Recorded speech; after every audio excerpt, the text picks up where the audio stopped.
So beautiful. Oh, I don't know. I wasn't expecting that one. Yeah, it's just so great. This is why it's so nice to not have makeup on. At 7:48 this morning, Prince William issued a statement so direct, so uncompromising, that even those closest to the royal family momentarily stopped what they were doing. The future relationship between the Crown and the Duchess of Sussex has been conclusively determined.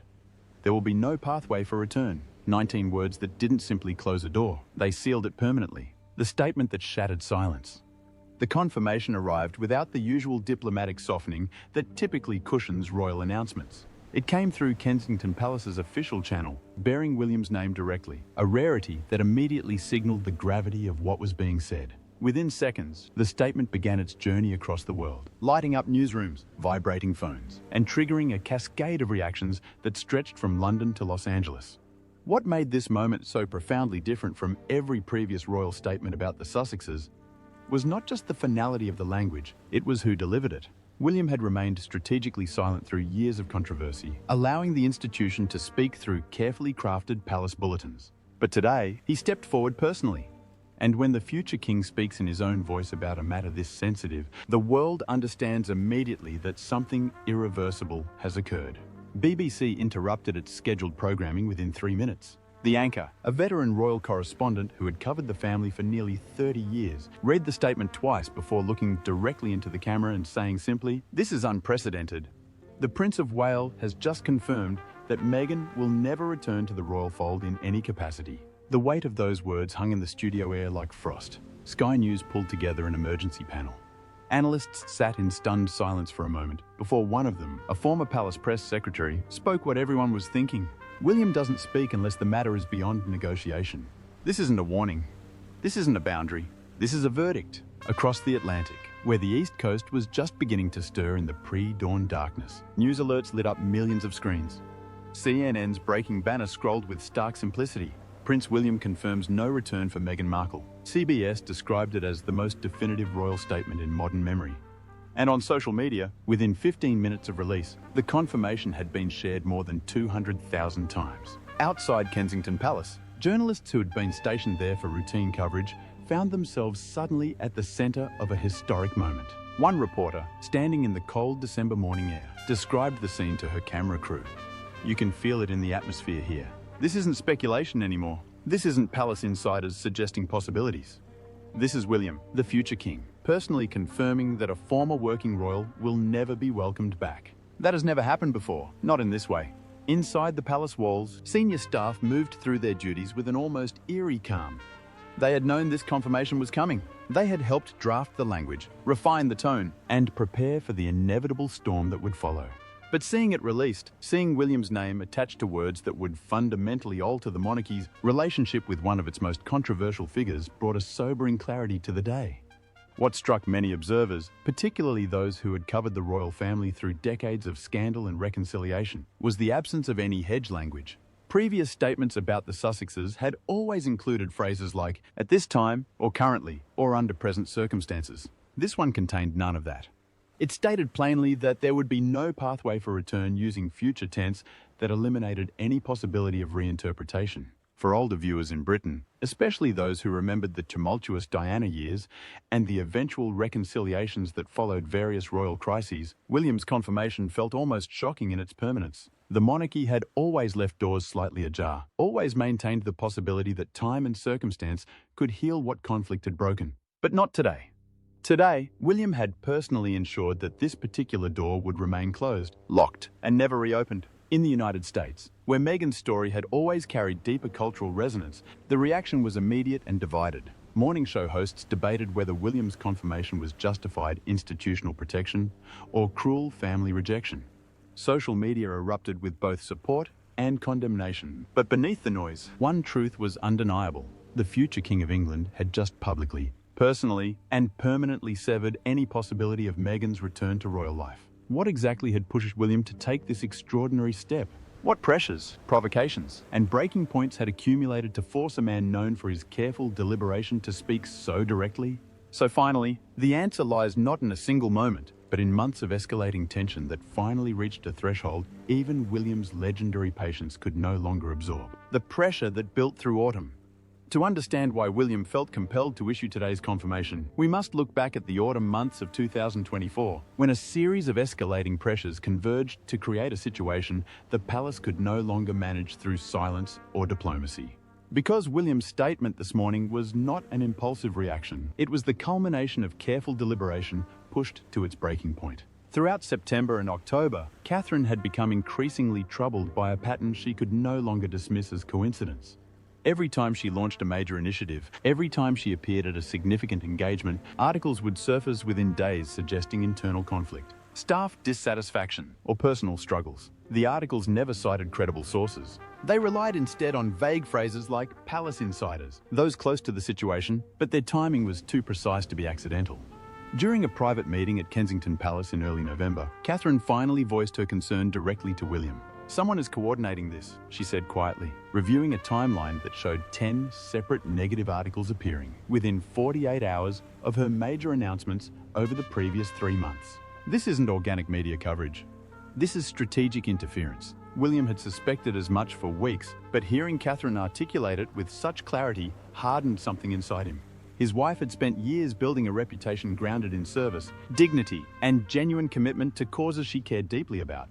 Watching her work be consistently undermined by what appeared to be coordinated media manipulation was no longer something he was willing to tolerate. King Charles, meanwhile, was facing his own mounting frustrations. Throughout October, he had received multiple briefings showing that Sussex-related media cycles were consuming disproportionate amounts of palace resources. Communications teams were spending hours each week responding to false narratives. Legal advisors were reviewing potential defamation issues. Security teams were assessing risks created by inflammatory social media content. And through it all, Charles was trying to navigate the early years of his reign while managing health concerns that required more rest and less stress than his schedule typically allowed. During one particularly difficult conversation at Clarence House, Charles admitted to a trusted aide that he felt trapped between his love for Harry and his responsibility to the institution. "I want to believe reconciliation is possible," he said wearily, "but I cannot allow that hope to paralyze the monarchy's ability to function." The turning point came in mid-November with a security briefing that shook even the most experienced palace officials. Intelligence services had identified a concerning pattern of online activity targeting Catherine specifically. While most of it fell into the category of typical social media hostility, some content had crossed into territory that required formal assessment. Threats were being monitored. Misinformation campaigns were being tracked, and the volume of coordinated negative messaging had reached levels that security professionals described as unprecedented for a working royal in the digital age. William received this briefing in a small, secure room at Kensington Palace. He read through the documentation slowly, his face growing darker with each page. When he finished, he looked up at the security director and asked one question: "How much of this traces back to pro-Sussex accounts?" The answer, delivered carefully but honestly, confirmed what William had suspected: a significant percentage, but perhaps the most damaging pressure, came from international partners. The Foreign Office had been receiving discreet inquiries from diplomatic counterparts in Washington, Ottawa, and Canberra. The questions were always phrased delicately, but the concern was clear. The ongoing Sussex drama was complicating the monarchy's ability to serve as a stabilizing cultural and diplomatic force. One senior American official speaking off the record had apparently told a British counterpart, "We need to know if the Crown is stable enough to be a reliable partner. Right now, we're not certain." That feedback reached William through official channels in late November. For a man who understood that his future role would require maintaining complex international relationships built on trust and consistency, the message was devastating.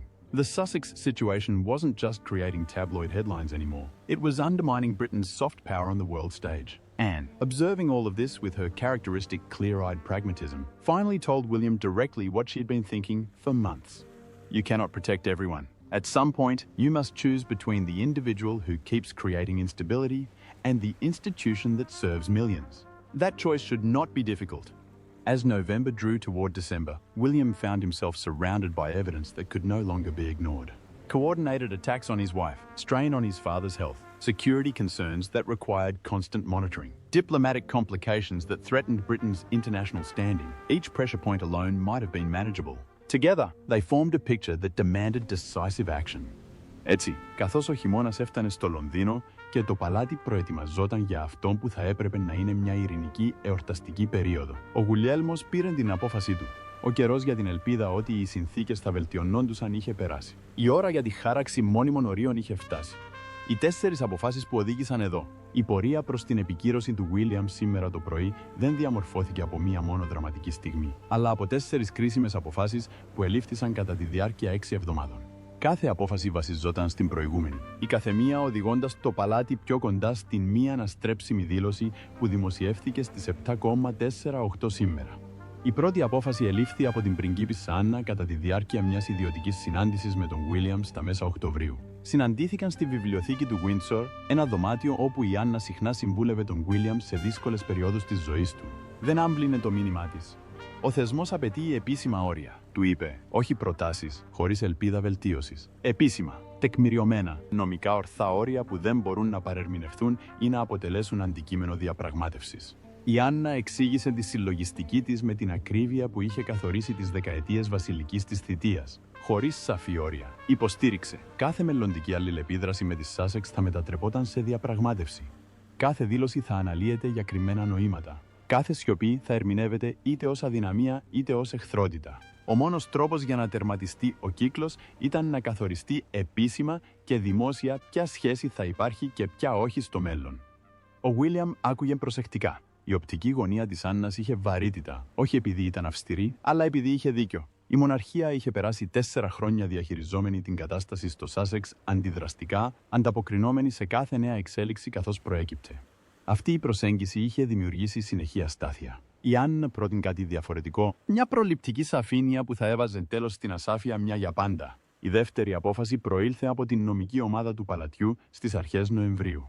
Διεξήγαγαν μια ολοκληρωμένη ανασκόπηση των πιθανών μελλοντικών κινδύνων που σχετίζονται με τη συνεχιζόμενη ασάφεια στο Σάσεξ. Τα ευρήματά τους που παρουσιάστηκαν σε μια εμπιστευτική ενημέρωση προς τον Ουίλιαμ και τον Κάρολο ήταν ανησυχητικά. Χωρίς μια σαφώς καθορισμένη κατάσταση σχέσης, το παλάτι αντιμετώπιζε συνεχή έκθεση σε πολλαπλές κατηγορίες κινδύνου. Νομική κίνδυνη σε περίπτωση που οι Σάσεξ έκαναν ισχυρισμούς σχετικά με άτυπες συμφωνίες ή προσδοκίες. Κίνδυνοι ασφαλείας σε περίπτωση που το καθεστώς τους παρέμενε απροσδιόριστο κατά τη διάρκεια διεθνών επισκέψεων. Κίνδυνοι φήμης σε περίπτωση που οι εμπορικές τους δραστηριότητες δημιουργούσαν συγκρούσεις με βασιλικούς συλλόγους. Και συνταγματική κίνδυνη σε περίπτωση που προκύψουν ερωτήματα σχετικά με το κύρος τους κατά τη διάρκεια μελλοντικών μεταβάσεων διαδοχής. Ο νομικός διευθυντής το συνόψισε αναπερίφραστα. Βασιστήλ και υψηλότητα. Όσο περισσότερο επιμένει αυτή η ασάφεια, τόσο μεγαλύτερη γίνεται η θεσμική ευπάθεια. Συνιστούμε ανεπιφύλακτα την επισημοποίηση του διαχωρισμού με όρους που να εξαλείφουν μελλοντικές διαφορές σχετικά με την νομική ιδιότητα, την πρόσβαση ή τη σύνδεση. Ο Ουίλιαμ εξέτασε την νομική αξιολόγηση επί αρκετές ημέρες. Το συμπέρασμα ήταν αναπόφευκτο. Maintaining vague boundaries out of hope for eventual reconciliation was actually creating more risk than a clean, definitive separation would. It was a painful realization, but it was also clarifying. The third decision emerged from an unexpected source, the Foreign Office. In late November, a senior diplomat requested an urgent meeting with palace officials. The message delivered was diplomatic in tone, but unambiguous in content. Britain's international partners needed confidence that the monarchy was stable and focused. The ongoing Sussex drama was eroding that confidence. The diplomat presented polling data from key allied nations. In all of them, awareness of royal family dysfunction had increased significantly over the past year. More troubling, confidence in the monarchy as a stabilizing institution had decreased among opinion leaders and policymakers, the very people whose support mattered most for diplomatic relationships. The Foreign Office wasn't demanding any specific action, but they were making clear that the Sussex here, that the situation had moved beyond being a family matter. It had become a foreign policy concern, and that meant the government politely but firmly expected resolution. William understood the implication immediately. His future role would require managing complex international relationships during an era of global instability.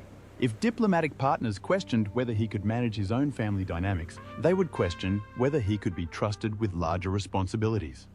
The personal had become political in a way that could no longer be ignored. The fourth and final decision was the most personal. It came not from advisors or institutions, but from within William himself.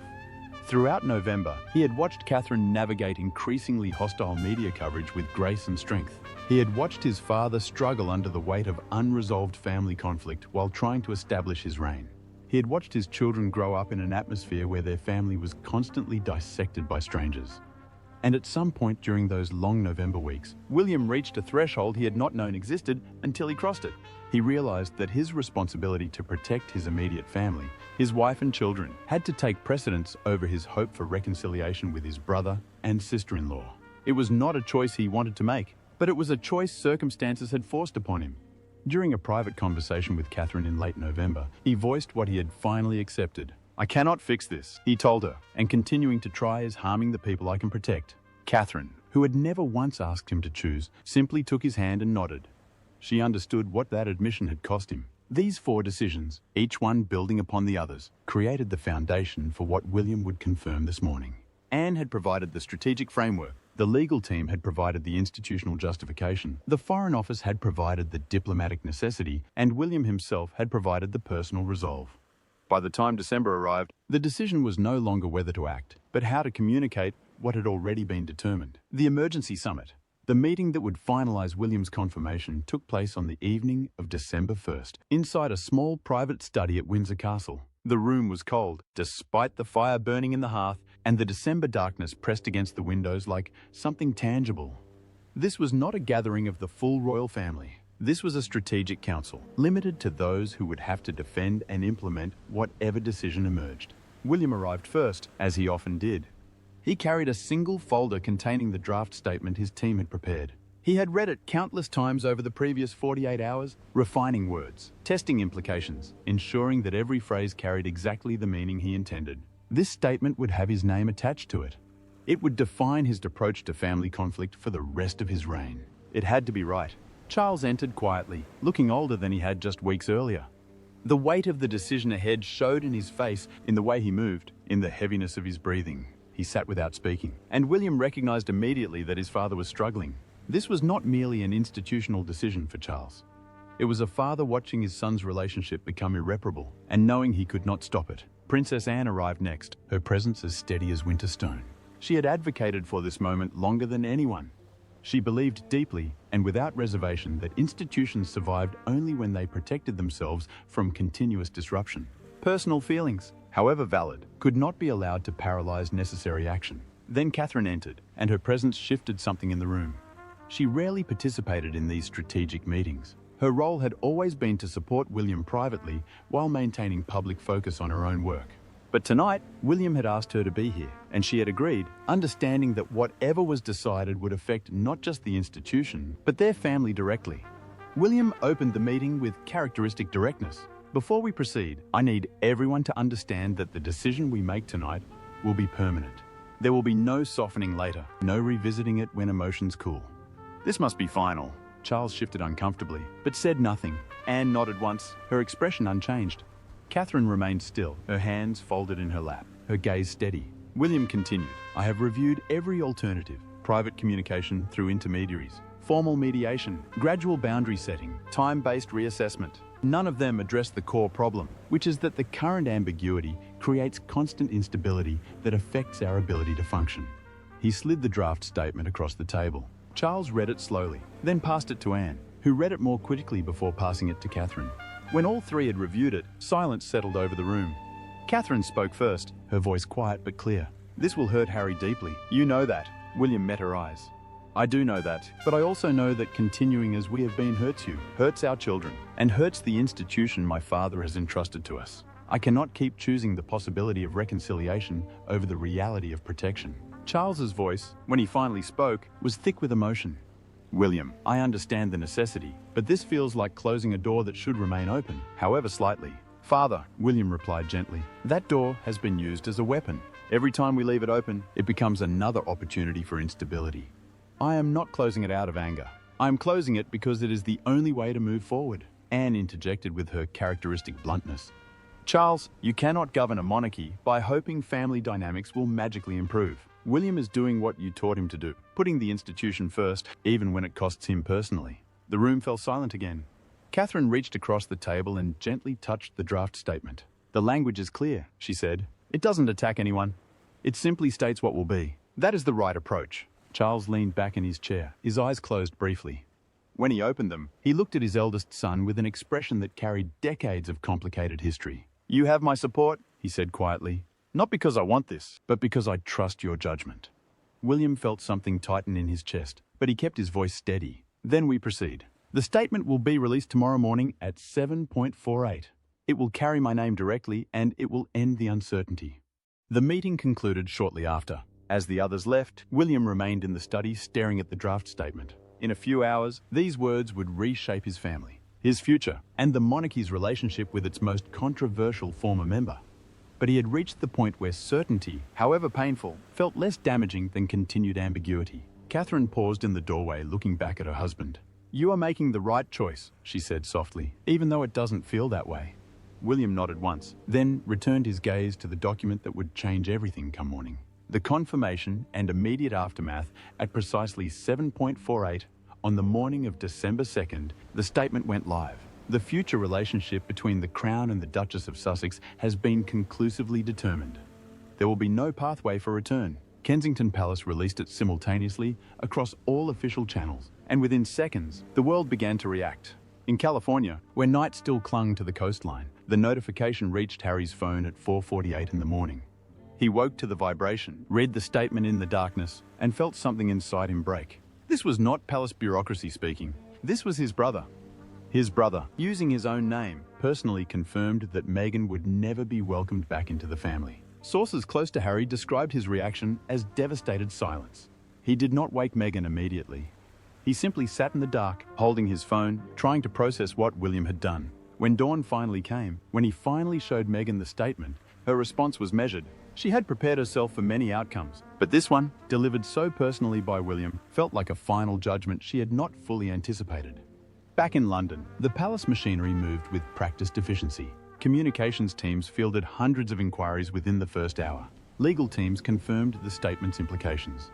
No future collaboration, no ceremonial role, no pathway for institutional return under any circumstances. Security teams adjusted protocols based on the new defined relationship status. Inside Kensington Palace, William went about his morning duties with outward calm.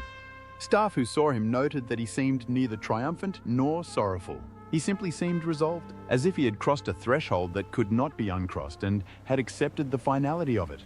Catherine maintained her scheduled engagements, offering no public comment on the statement. But those who worked closely with her observed a subtle shift in her demeanor. She seemed lighter somehow, as if a weight she had been carrying for years had finally been lifted. Princess Anne, when asked by a journalist for comment during a public comment, appearance offered only a slight smile and the words, "The statement speaks for itself." It was pure Anne saying everything by saying almost nothing. Charles spent the morning in private meetings, emerging only for necessary official duties. Those closest to him reported that he seemed sorrowful, but accepting.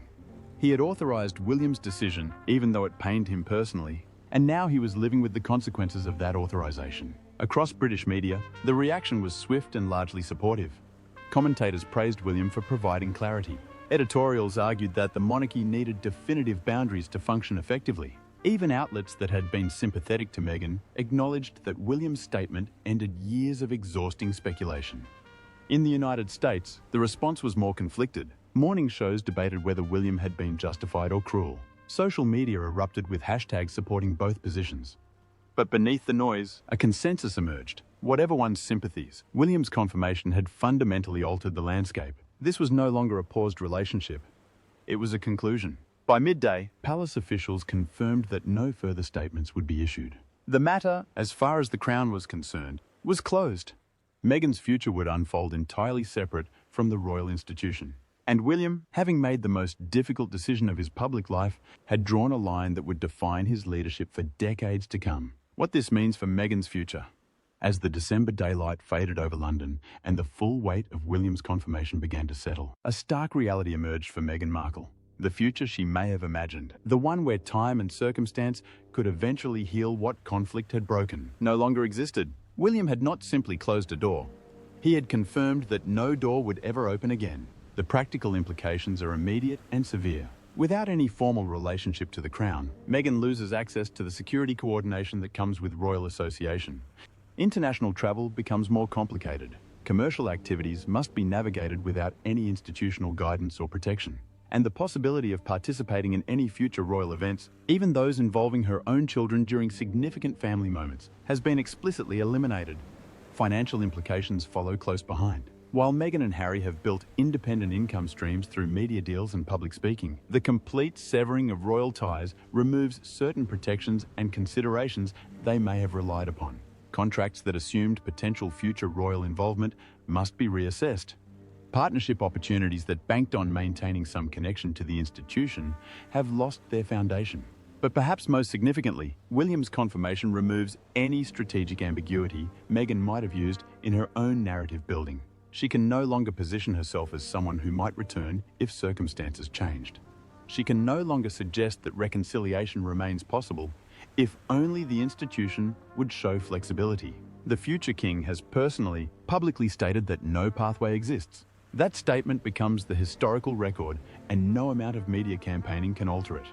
For those who have followed Meghan's journey, this moment represents something profound. She came into the royal family as an outsider who believed she could modernize an ancient institution. She left when that belief collided with immovable tradition. And now William has confirmed that the departure is permanent, that the institution has moved forward without her, and that it will continue to do so regardless of what she says or does. Yet there is a lesson in this finality that reaches beyond one woman's royal experience. It speaks to a truth about institutions and individuals that history has demonstrated repeatedly. When personal vision conflicts fundamentally with institutional structure, one of them must bend or break. Meghan chose not to bend. The institution chose not to break.